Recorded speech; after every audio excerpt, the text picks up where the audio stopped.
Hello दोस्तों, जय हिंद, जय हिंद एवरीवन। तो कैसे हैं आप लोग? उम्मीद करता हूँ अच्छे होंगे। मैं भी हूँ एकदम। आइए हम लोग अपना लेक्चर स्टार्ट करते हैं। आप जानते हैं कि हम लोग स्ट्रेट लाइन का पार्ट 14 तक कर चुके हैं। ये हम लोग का अंतिम लेक्चर है थ्योरी का। फिर इसके बाद एक्सरसाइज स्टार्ट हो जाएगा, ठीक है। तो अंतिम लेक्चर को करते हैं अलग अंदाज में, है ना। तो आइए बिना लेट किए स्टार्ट करते हैं। काफी मजा आने वाला है दोस्त इसमें, है ना। तो चलिए यहाँ से शुरू करते हैं डायरेक्ट। चलो यहाँ से शुरू करते हैं। तो कल आपको एक चीज सिखाया था। बोलो क्या सिखाए थे? अरे कल ये बताया था कि लाइंस पैरेलल कब होती हैं। लाइंस पैरेलल कब होती है कल सिखाए थे, है ना। कोई भी लाइन पैरेलल अगर है तो उसका जनरल इक्वेशन क्या है आपको मैंने बताया था। जैसे मेरा मतलब ये है, मान लीजिए कि एक लाइन ये है और एक लाइन ये है, ठीक है। These lines are parallel to each other, ठीक है। अब पैरेलल है तो इसका कुछ बात होगा तो नाम दे देते हैं L1 और ये L2 है। Are you getting my point? Okay. And equation भी होगा। तो लेट अस कि हमने मान लिया, आप लोग मिल करके हम लोग मान लेते हैं कि इसका जो इक्वेशन है वो ये है ना। इसका जो इक्वेशन है वो ये है। तो कल आपको बताया था पैरेलल लाइन का कंडीशन क्या है। तो पैरेलल लाइन का कंडीशन बताया था कि x का कोफिशिएंट और y का कोफिशिएंट सेम होता है। ये बात आपको कल हमने बताया था, है ना। याद करो, कल के क्लास अगर आप किए होंगे तो आपको पता होगा, नहीं किए होंगे तो कर लीजिए। क्योंकि जितना आप रेगुलरिटी के साथ अगर क्लास करेंगे तो मजा आएगा। मजा ही नहीं आएगा, तहलका मचा देंगे पूरे शहर में। तो अगर तहलका मचाना है पूरे शहर में तो आप शुरू से शुरू करो, समझ गए, यानी लेक्चर 1 से। तो आपको मैंने बताया था कि दो लाइन पैरेलल होती हैं अगर x का कोफिशिएंट और y का कोफिशिएंट इक्वल हो। ये बात बताया था, ठीक है। तो उसी बात को और थोड़ा अलग अंदाज में समझते हैं। कभी कभी एनडीए वाले क्या करते हैं, है ना, एनडीए वाले और नेवी वाले करते ये हैं कि बोल दिया जाता है एनडीए और नेवी वाला में कि भाई दो रेखा है, ठीक है, और ये दोनों के दोनों रेखा है ना कि भाई पैरेलल है। तो कह रहा है कि अगर ये दोनों रेखाएं पैरेलल है तो इनके बीचों बीच एक ऐसी रेखा का समीकरण ज्ञात करो जो दोनों से समान दूरी पर है, यानी ये वाला डिस्टेंस और ये वाला डिस्टेंस सेम है। तो ऐसी रेखा का समीकरण क्या होगा हमें अगर बताना है तो कैसे बताएंगे वो हम लोग सीखने जा रहे हैं। टॉपिक क्लियर है क्या? फिर से हम लोग सीखने ये जा रहे हैं कि जैसे मान लीजिए हम लोग का ये दो है ना हैंड है, इस हैंड के बीच एक बीच रेखा जा रहा है जो इस वाले हैंड से भी सेम दूरी पर है और इस वाले हैंड से भी सेम दूरी पर है। तो उस स्थिति में उस रेखा का समीकरण क्या होगा, मतलब इस वाले रेखा का समीकरण क्या होगा ये हमें बताना है। यानी इस वाले रेखा का समीकरण क्या होगा ये हम लोग को बताना है। बोलिए बात क्लियर है क्या? सही है ना, ठीक है, ओके। तो यही अपन सीखने जा रहे हैं। तो ये आप देखो ध्यान से, एक एक लाइन एक एक चीज समझो, तब एक लाइन में आंसर खटाखट। मान लो एक रेखा है जिसका इक्वेशन है ax plus by plus c1 equal to 0 और ये लाइन 1 है और ये लाइन 2 है जिसका इक्वेशन है ax plus by plus c2 equal to 0। खास बात ये है दोस्त कि ये जो लाइन है ना, ये जो लाइन है वो परपेंडिकुलर नहीं, सॉरी पैरेलल है। क्या है? पैरेलल है, यानी L1 is parallel to L2। क्यों? क्योंकि आप देख सकते हो यहाँ पर क्या देख सकते हैं, आप ये देख सकते हैं कि x का कोफिशिएंट और y का कोफिशिएंट सेम है। अब अगर ये सेम है तो हम ये बोल सकते हैं कि भाई ये लाइन क्या है? पैरेलल है। ये लाइन क्या पैरेलल है। तो अगर ये लाइन पैरेलल है तो अब हमें एक ऐसी रेखा का समीकरण ज्ञात करनी है जो इन दोनों से सेम डिस्टेंस पर है। मतलब दोस्त ये है कि ये वाला डिस्टेंस अगर x है तो डेफिनेटली ये वाला डिस्टेंस भी x होगा, है ना। इसका मतलब ये है दोनों का डिस्टेंस सेम है। तो ऐसे में इस वाले रेखा का समीकरण क्या होगा? और ये जो रेखा है ना, यह वह रेखा है जो दोनों रेखाओं से समान दूरी पर है, यानी ये वाला डिस्टेंस और ये वाला डिस्टेंस सेम है। तो ऐसे में अगर हमें इस रेखा का समीकरण ज्ञात करना हो तो सिंपल टेक्निक क्या है, आपको कुछ करना ही नहीं है, जो दिया है उसी को लिख देना है, यानी ax plus B Y as it is copy कर लेना है, एज इट इज कॉपी कर लेना है। उसके बाद क्या करना है कि जो कांस्टेंट दिया जाएगा, यानी कि जिसमें ना तो x लगा होगा ना तो y लगा होगा, उसको जोड़ के 2 से भाग लगा देना है और इक्वल टू में 0 लिख दोगे तो आपका बीच वाले का समीकरण आ जाएगा। ईमानदारी से बोलो, समझ में आ गया? फिर से क्या करना सुन लो, जैसे है वैसे लिख देना। C1 C2 को जोड़ के 2 से भाग लगा दो, आंसर आ जाएगा। C1 C2 क्या है सर? कांस्टेंट है, ठीक है। आइए एक एग्जांपल से करते हैं बम्पर धमाका। सवाल ये आपका एनडीए में आ रखा है और नेवी में आ रखा है, काफी मस्त सवाल है दोस्त। पहले एनडीए में आया था फिर नेवी में आया, ठीक है। कह रहे हैं रेखा का समीकरण ज्ञात करें, बहुत सुंदर। जो समांतर रेखाएं, 2 रेखाएं जो समांतर है, देखो एक है ये, डायग्राम से हम क्लियर करते हैं, एक है ये जो कि आपका x इक्वल टू कुछ भी हो सकता है, लेकिन -2 है ना, और एक है आपका ये, और ये जो है वो है आपका लाइन 2 और ये है x इक्वल टू 4। अब हमें ना क्या करना है, तो एक ऐसा रेखा का समीकरण ज्ञात करना है जो इन दोनों से समदूरस्थ है। समदूरस्थ है मतलब समान दूरी पर है, समदूरस्थ है मतलब समान दूरी पर है, ठीक है ना। तो देखो अपन लोग को इस वाले रेखा का समीकरण ज्ञात करना है। सिंपल, इसका फॉर्मूला सीखा है ना अभी क्या सीखा है, ax प्लस बी वाई लिख लो, अब प्लस c1 प्लस c2/2 लिख लो, और 2 से डिवाइड करके इक्वल टू में 0 लिख दो, आपका आंसर आ जाएगा। तो लेकिन कुछ लोग प्रॉब्लम में फंसे होंगे कि सर उसमें तो y है ही नहीं। अरे क्या दिक्कत है, y नहीं है मतलब 0 है। देखो ध्यान से, आप ऐसा समझो ना, L1 जो है वो क्या है, x इक्वल टू -2 है, तो आप इसको ऐसे लिख लो, क्या लिख सकते हो, x का x plus 0 into Y equal to -2। Simple, ऐसे भी तो लिख ही सकते हो, एक ही बात है। एंड लाइन 2 को आप लिख लो x plus 0 into Y equal to 4। Simple.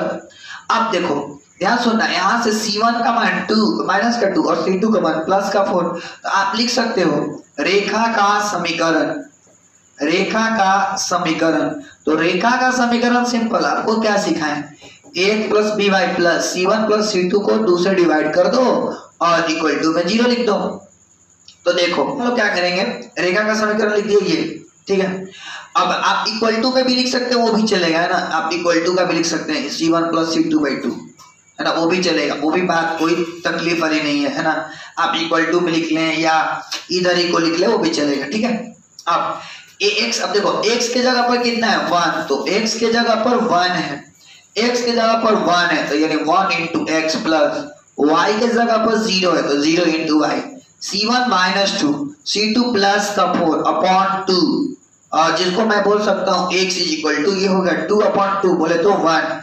यानी कि हम लोग समझ गए कि इस वाले जो रेखा का समीकरण है वो क्या है, तो आंसर है x इज इक्वल टू 1 है, भाई 1 है, x इज इक्वल टू 1 है। यानी कि एक ऐसी रेखा जो दोनों से बराबर दूरी पर था वो कौन है, तो x इज इक्वल टू 1 है।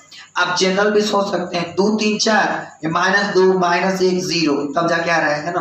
आप ऐसे भी सोच सकते हो। आपको फाइनली आई होप कि समझ आ गया होगा कि अगर आज से कभी भी जो रेखा समदूरस्थ है उसका ज्ञात करना है तो सिंपल ये फंडा लगा सकते हैं। कोई दिक्कत है तो कमेंट करिए, बोलिए कोई परेशानी, कोई दिक्कत, हेलो, कोई परेशानी बोले तो नहीं है। आगे बढ़े, यस और नो बोले जल्दी स्पीड में, ठीक है, ओके। तो अंतिम बात है हम लोग का, है ना, चलिए आगे बढ़ते हैं। अब अपन बात करते हैं एक काफी इंपॉर्टेंट चीज जो अक्सर इसको लोग हवा बना के रखे हैं, और खास बात हवा तो बना के बाद में रखते हैं, लोग इसको बोलते हैं कि कठिन है, लेकिन हम बोलेंगे बहुत आसान है, इजी है, आसान है, एकदम बहुत आसान है ना। आपको मैं डायरेक्ट समझाऊंगा क्वेश्चन के माध्यम से। कह रहा है foot of perpendicular and image, क्या कह रहा है ना कि फुट ऑफ परपेंडिकुलर ज्ञात कैसे किया जाता है, हम आपको समझाएंगे। यानी लंब के पाद बिंदु और प्रतिबिंब कैसे ज्ञात करते हैं, अगर सवाल में आ जाए तो इसका जवाब हम देंगे, घबराने का नहीं, समझ गए ना। तो देखिए कैसे बनाते हैं, सुनिए समझिएगा दोस्त, एकदम सिंपल कॉन्सेप्ट है। सवाल क्या पहले वो सुनिए। कह रहा है कि एक रेखा है जो x प्लस वाई है, तो हमने एक रेखा बना लिया और इस रेखा का नाम क्या है, x plus Y equal to 4 है, ठीक है, कोई परेशानी नहीं है। अब कह रहा है ना कि इस पर बिंदु, मतलब एक बिंदु है 1,-1 और वो मान लो यहाँ है, बिंदु है P लेटस है ना, P मान लेता हूं, और ये बिंदु P का जो निर्देशांक है 1,-1 है। अब से खींचे गए लंब, यानी यहां से लंब खींच रहा है, यानी यहां से क्या खींचना है, लंब खींचना है, लो ना खींच देते हैं, तो यहां से हमने लंब खींच दिया, ठीक है। तो अब क्या कह रहा है वो सुनिए। तो हम लोगों से बोला है कि लंब के पाद बिंदु ज्ञात करें, तो बहुतों को समझ ही नहीं आ रहा है ये क्या बोल रहा है, लंब का पाद बिंदु, ये कोई सा बिंदु है सर, पाद बिंदु ल, अरे समझ रहे हो, ओह तुम दूसरा ही पाद समझ रहे हो, हम समझ रहे हैं, वो वाला पाद नहीं है, ये लंब का पाद बिंदु है। तो ये लंब के पाद बिंदु का मतलब क्या है, देखो लंब के पाद बिंदु मतलब कहने करते ना कि लंब कहां से डाला गया है, वो सुनो, लंब कहां से डाला गया, ये डाला गया है, तो इसी बिंदु को लंब का पाद बिंदु बोला जाता है, समझ गए।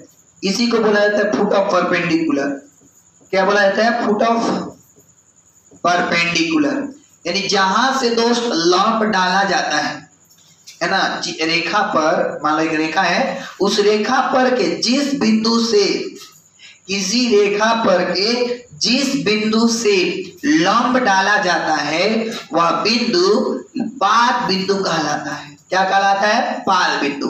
अब ठीक है आगे बढ़ते हैं, और कह रहा है ना कि प्रतिबिंब भी बताइए, ठीक है। तो देखो इमेज का क्या मतलब है, हम आपको समझा देते हैं।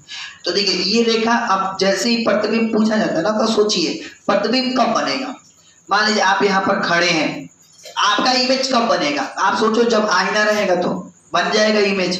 तो ऐसी ये रेखा है ना, ये प्लेन मिरर की तरह यूज होगा।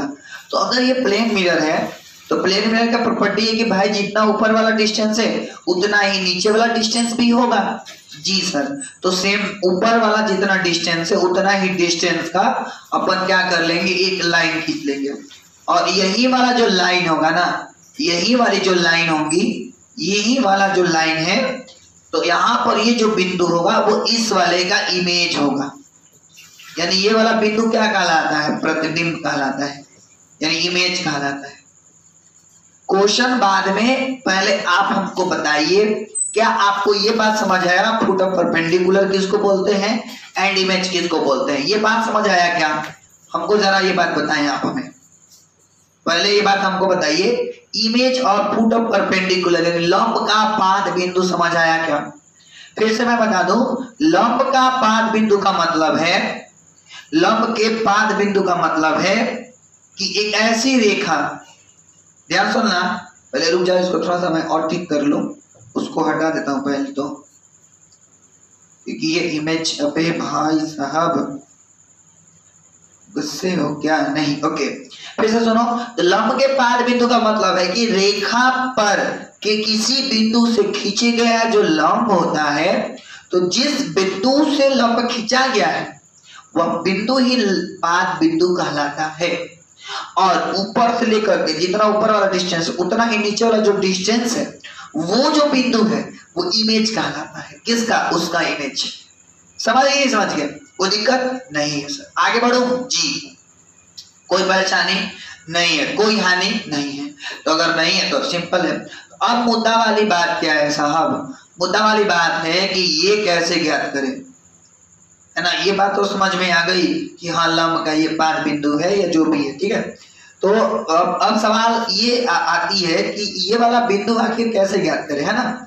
तो जरा सोच के सोचिए, सिंपल हम लोग क्या करेंगे, हमें अब कैसे भी करके ना ये वाला बिंदु ज्ञात करना है। तो ये वाला बिंदु क्या हो सकता है, वो x का y हो सकता है ना। तो फाइनली हमें फुट ऑफ परपेंडिकुलर मतलब x और y का मान ज्ञात करना है, ठीक है। तो सोचो जरा कैसे करेंगे। तो देखो ये रेखा x plus Y equal to 4 है ना। अपन को इस वाले रेखा का समीकरण पहले फाइंड आउट करना होगा, तो दो इक्वेशन बन जाएगा। अब दो इक्वेशन को एलिमिनेशन मेथड यानी विलोपन विधि लगा के सोल्व कर लेंगे। लेकिन सवाल ये उठता है कि ये वाला रेखा का समीकरण कैसे, आपको हमने कल ही सिखाया था, क्योंकि ये दोनों रेखा एक दूसरे पर क्या है, लंब है, तो लंब रेखा का समीकरण लिखना सिखाया था ना। देखो आप कल सिखाया था ना, हमने क्या सिखाया था कि मान लो एक रेखा दिया है a1x या ax है ना, a1x हो ना, ax plus by plus c1 equal to 0, और अगर दूसरी रेखा जो इस पर लंब है तो उसका समीकरण लिखने का टेक्निक सिखाया था। क्या सिखाया था, तो मैंने ये सिखाया था x का कोफिशिएंट और y के कोफिशिएंट को एक आपस में बदल दो, बीच में लगा दो माइनस, अब प्लस का लिख दो c2 और ये आपका आंसर आ जाएगा। बोलो ये बात सिखाया था कि नहीं सिखाया था, तो आंसर है यस। ये बात हमने बताया था कि अगर हमें कभी भी लंब रेखा का समीकरण ज्ञात करना है तो टेक्निक ये सिखाया था, सही है क्या, ओके। तो यहाँ पर भी अपन ना यही टेक्निक लगाते हैं। हम क्या करेंगे कि इस वाले रेखा की मदद से इस वाले रेखा का इक्वेशन फाइंड आउट करेंगे। तो अपन बोलेंगे कि इसको मान लेता हूँ L1 और इसको मान लेता हूँ L2। तो मैं बोलूंगा कि चूंकि L1 परपेंडिकुलर L2, इसलिए इक्वेशन ऑफ L2 है ना, L2 का इक्वेशन, तो क्या करेंगे पलट देंगे, तो x y लिखेंगे, बीच में लगा देंगे माइनस, क्योंकि देखो x का भी कोफिशिएंट 1 है, y का भी कोफिशिएंट 1 है, तो चेंज करने से कोई इफेक्ट आने वाला नहीं है, तो ओके। और इक्वल टू में लिखना है c2, तो यहां से निकल के आ जाएगा 1 माइनस 1 है ना, यहां से निकलेंगे, ठीक है, ओके। अब यहां से फाइनल हम लोग का क्या हो जाएगा, x माइनस वाई बराबर -1 और -1 क्या हो जाएगा, प्लस का 2, क्या हो जाएगा, प्लस का 2। कल के क्लास में सब समझाया है, अगर आप कल का लेक्चर ढंग से नहीं देखेंगे तो आप कुछ नहीं समझ आएगा, तो इसलिए बढ़िया से देखिए। तो एक इक्वेशन ये मिल गया और एक इक्वेशन वो है हम लोग का x plus Y equal to कितना 4, ये इक्वेशन 2 है। अब सोल्व कर लो, कट गया, तो ये 2x इक्वल टू कितना आ गया 6, तो कट के कितना आ गया 3, यानी x का मान 3 आ गया, x का मान क्या आ गया 3 आ गया। अब अपन अगर x का मान निकाल लिए तो y भी निकाल सकते हैं, तो y निकालने के लिए मैं 3 यहाँ पर रख देता हूँ, तो 3 यहाँ रखूंगा तो प्लस उधर जाएगा तो माइनस, तो y का मान कितना आ जाएगा, वो हम लोग का आ जाएगा इतना 1। तो फाइनली मैं बोल सकता हूँ कि पाद बिंदु क्या आ गया, यानी कि जो पाद बिंदु के निर्देशांक है, ये पाद बिंदु के जो नियामक है वो हम लोग का आ गया 3,1, यानी इस बिंदु का जो नियामक है वो कितना आ गया दोस्त 3,1 आ गया, ठीक है, ओके। कोई परेशानी नहीं है, कोई दिक्कत नहीं है। अब हम लोग को क्या करना है, अब हम लोग को ना प्रतिबिंब ज्ञात करना है। क्या ज्ञात करना है, प्रतिबिंब।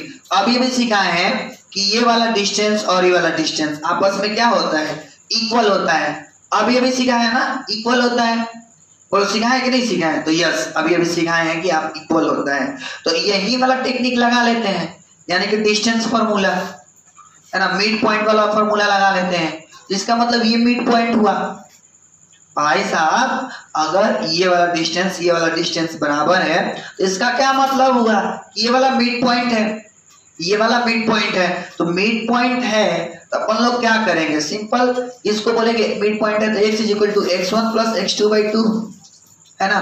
तो x का वैल्यू है 3, x1 का वैल्यू है 1 प्लस x2 का वैल्यू है a, y लिखना है 2, तो 3 दूनी 6, 6 में से देखो 4 6 पहले लिख ही देते हैं, तो a का वैल्यू कितना आ गया 5 आ गया है ना। यहां से भी हम लोग लगा देते हैं y, तो y इक्वल टू कितना है 1 equal to y1 minus 1 plus y2 b है, और इक्वल टू में कितना लिखना है 2, तो ये उधर गया तो 2 एकम 2, माइनस इधर आएगा तो प्लस, तो इक्वल टू में b, तो 2 में 1 जोड़ेंगे तो 3, तो इसका मतलब इमेज क्या क्या आ गया, तो जो इमेज का निर्देशांक है वो आ गया 5,3, यानी इस बिंदु का जो निर्देशांक है वो कितना आ गया 5,3 आ गया।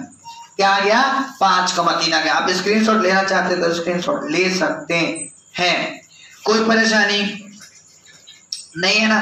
तो देखो मैं दोबारा रिपीट कर देता हूँ, सुनो क्या करना है। अगर आज से लंब के पाद बिंदु और प्रतिबिंब निकालने के लिए बोले, आप रेखा लिखोगे, रेखा जो भी दिया गया उसका इक्वेशन लिख लोगे, जहां से लंब डालने के लिए बोलेगा वहां से डाल दोगे, और यहाँ पर लंब, और यही बिंदु क्या कहलाएगा पाद बिंदु। तो आप क्या करोगे, सिमिलरली सेम एकदम सेम वर्क करना है सारे सवालों में।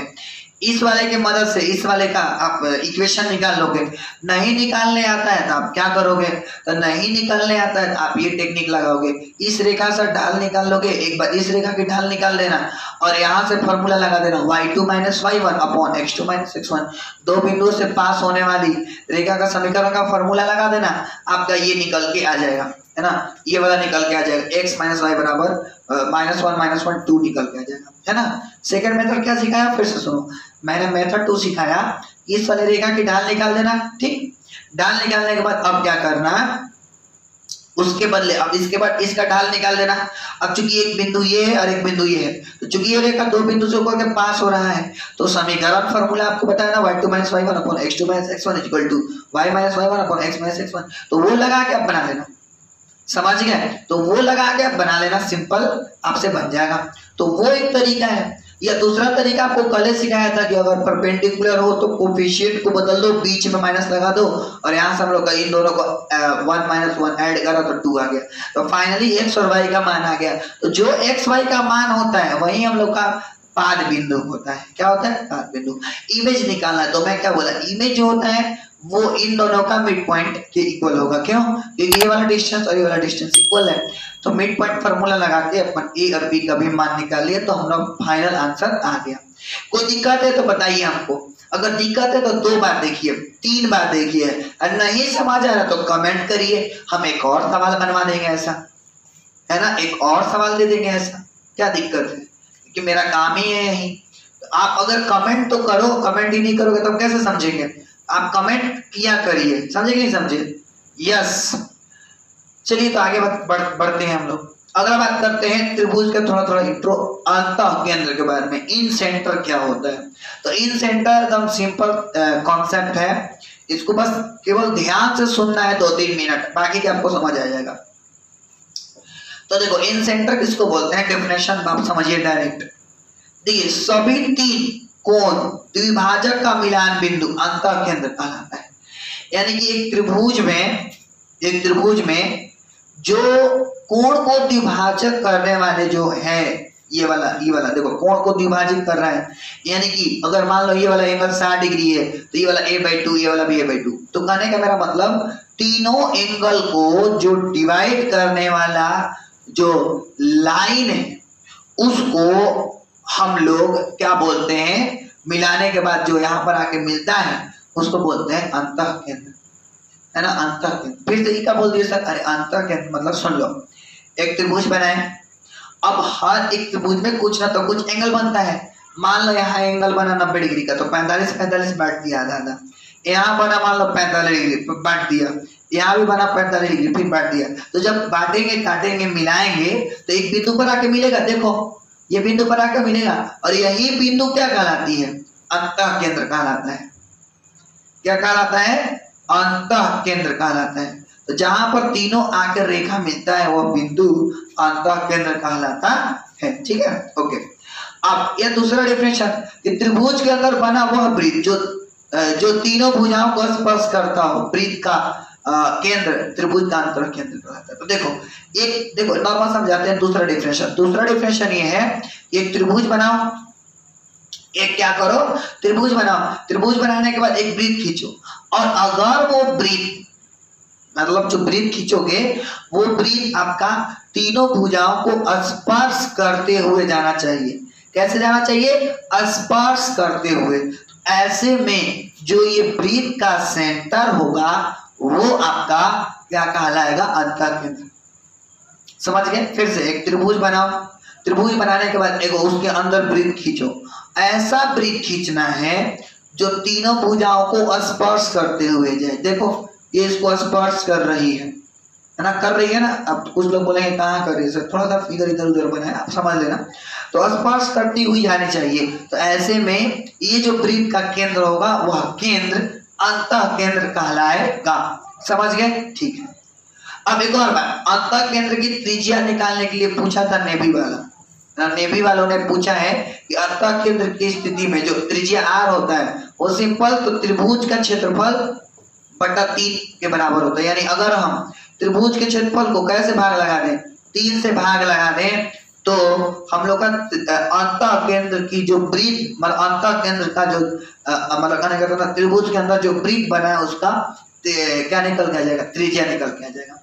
फिर से सुन लो, किसी भी वृत्त के अंदर अगर किसी भी त्रिभुज के अंदर अगर कोई वृत्त बना है जो तीनों भुजाओं को स्पर्श कर रहा है और अगर उस वृत्त का त्रिज्या निकालना हो तो सिंपल फंडा है कि आप त्रिभुज का क्षेत्रफल को कैसे डिवाइड कर दो, 3 से डिवाइड कर दो, आपका त्रिज्या निकल के आ जाएगा। ये नेवी में पूछा गया है। और अर्ध परिमाप कैसे निकालते हैं तो सिंपल, तीनों को जोड़ के 2 से भाग कर दो, तीनों को जोड़ के 2 से भाग कर दो। हाँ, एक और नया बात ध्यान रखना, ए के सामने वाला ए होता है, बी के सामने वाला बी होता है और सी के सामने वाला सी होता है। ये बात थोड़ा सा ध्यान रखना। और ये एंगल एक मतलब ये ए है तो इसका आधा आधा a/2 a/2, ये बी है तो इसका आधा b/2 b/2, ये सी है तो इसका आधा c/2 और c/2 हो जाएगा। सही है, ओके ठीक है। अब अगर सही है तो आइए इस पर का एक सवाल फोड़ते हैं। या उससे भी पहले हम आपको बता देते हैं कि how to find incentre, यानी इन सेंटर ज्ञात कैसे करेंगे सर। तो सिंपल, इन सेंटर ज्ञात करने का सिंपल मेथड है, 1 मिनट, ओके। तो इन सेंटर ज्ञात करने का तो सिंपल फंडा है। क्या सर, क्या है, तो आपको एक त्रिभुज दिया जाएगा और त्रिभुज का निर्देशांक दिया जाएगा। मान लीजिए एक बिंदु है जिसका निर्देशांक है x1 y1 और एक बिंदु B है जिसका निर्देशांक है x2 y2 और एक बिंदु C है जिसका निर्देशांक है x3 y3।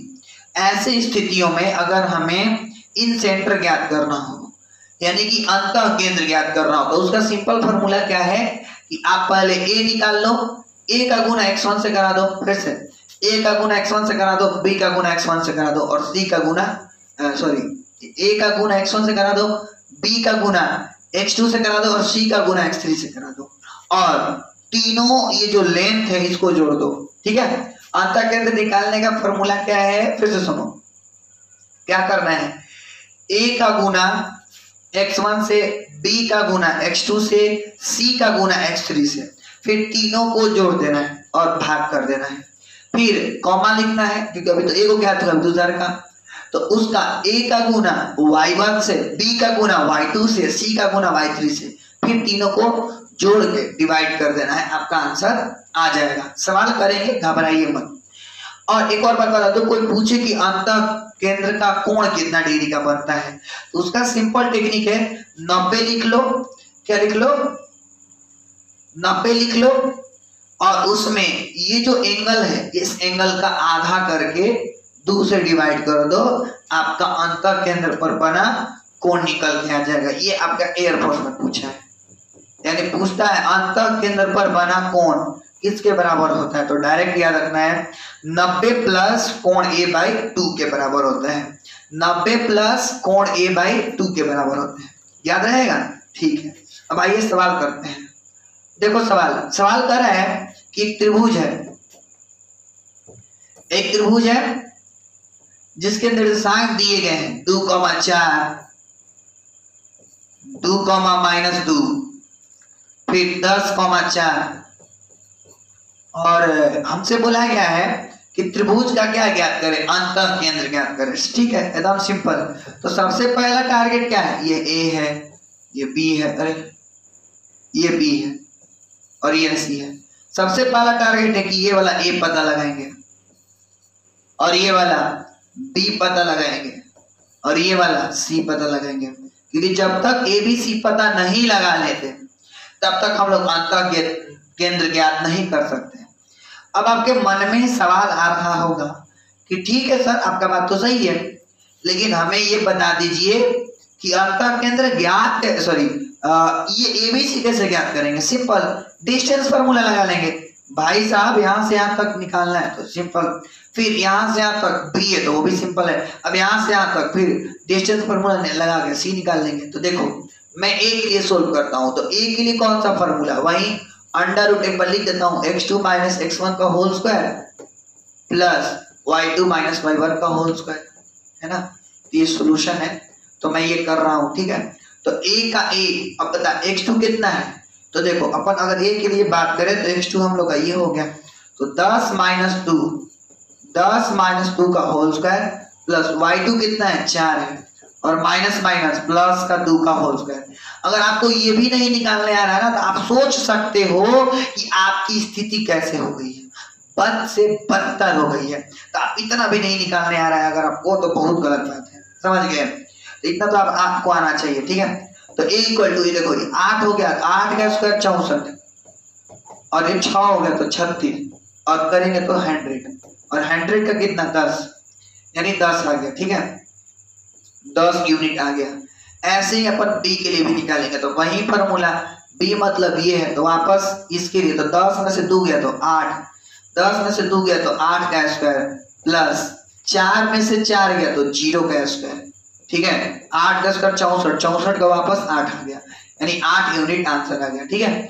Next c equal to, तो c मतलब ये है, तो इसके लिए ये फॉर्मूला लगाएंगे, यानी कि अंडर रूट बनाएंगे, 2 माइनस 2 यानी कि 0 का होल स्क्वायर, प्लस वो हो जाएगा माइनस 2 माइनस 4 का होल स्क्वायर, बोले तो माइनस का 36, माइनस का 6 मतलब प्लस का अंडर रूट 36, जिसको करेंगे तो 6 यूनिट, यानी सबका मान पता चल गया।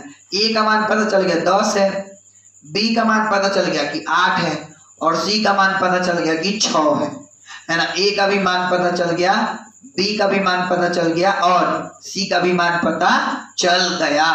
अब अगर abc का मान पता चल गया तो सिंपल हम लोग i निकाल सकते हैं। कैसे सर, कैसे निकाल सकते हैं? तो अभी अभी आपको सिखाए हैं i ज्ञात करने का टेक्निक। तो i ज्ञात करने का टेक्निक क्या है, अभी अभी आपको सिखाए। i बराबर सिंपल तरीका क्या है कि आप क्या करो, ax1 लिख लो प्लस bx2 लिख लो प्लस cx3 लिख लो, और बट्टा में क्या कर लो, a plus b plus c लिख लो, फिर ay1 लिख लो, by2 लिख लो, cy3 लिख लो, और नीचे a plus b plus c कर दो, है ना।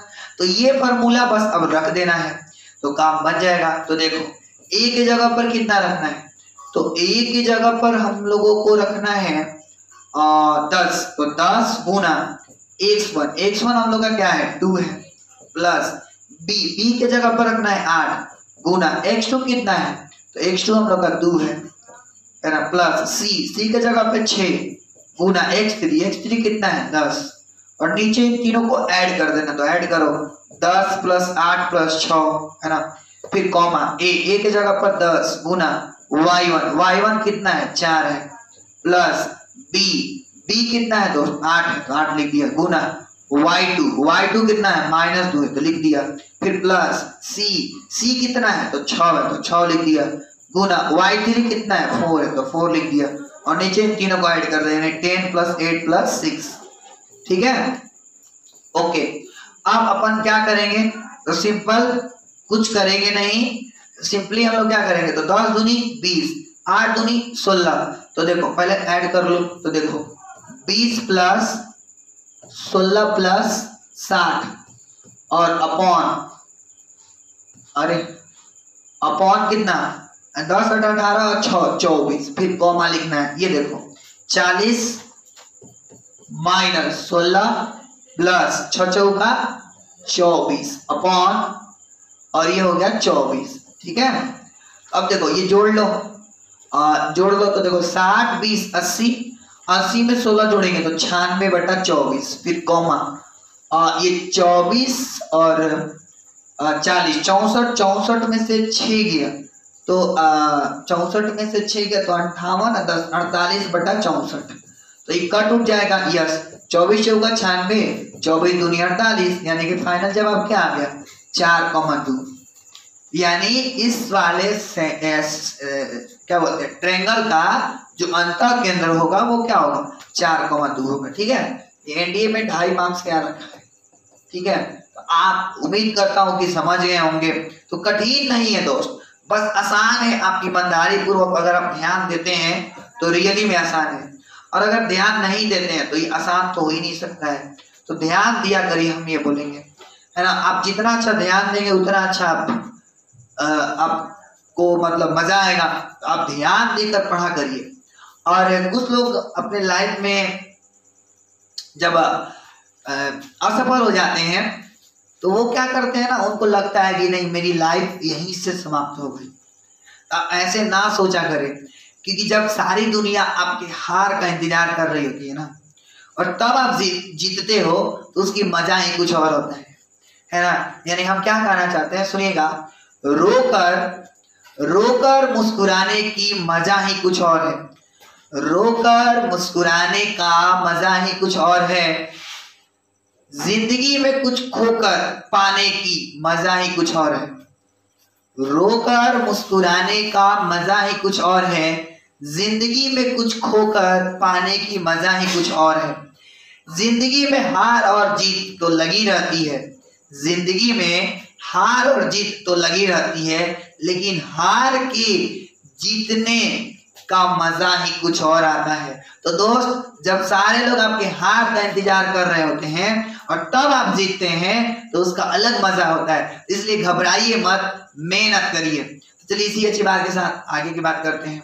तो इस तरह से हम लोग का स्ट्रेट लाइन का पूरा लेक्चर कंप्लीट हुआ, थ्योरी का, है ना। थ्योरी का हर एक स्तर हमने आपको दे दिया। तो उम्मीद करता हूं कि आपको हर एक चीज समझ आया होगा थ्योरी वाला।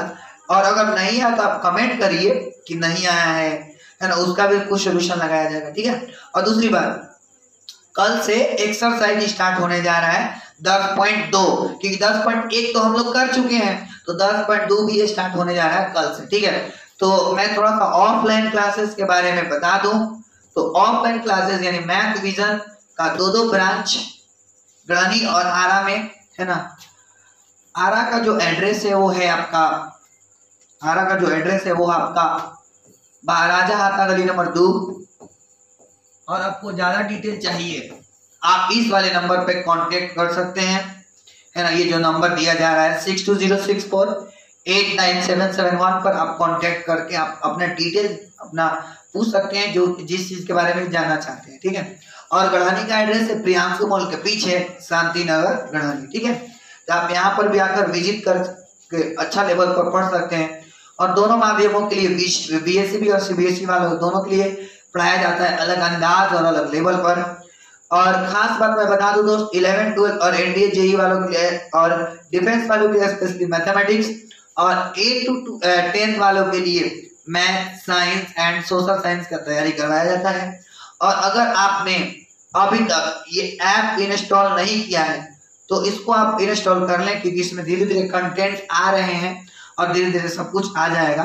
कुछ है, कुछ आ रहा है ना। तो पीडीएफ चाहिए तो इस नंबर पे पहले तो ये इंस्टॉल करके या उस नंबर पे कांटेक्ट कर सकते हैं, अपना पीडीएफ ले सकते हैं, ठीक है। या डिस्क्रिप्शन में भी पीडीएफ मिलता है, आप वहां से भी लिख सकते हैं डाउनलोड करके, ठीक है। तो चलिए फिर इतना ही अच्छी बात के साथ हम चाहेंगे कि आपसे अलविदा लें, मतलब कि कल के लिए। और आपसे ये कहेंगे कि अगर आपको वीडियो अच्छा लगा है तो लाइक करिए, और अगर आप चैनल पर नए आए हैं तो चैनल को सब्सक्राइब करें। मिलते हैं नए वीडियो में, तब तक के लिए जय Hind and thanks for watching.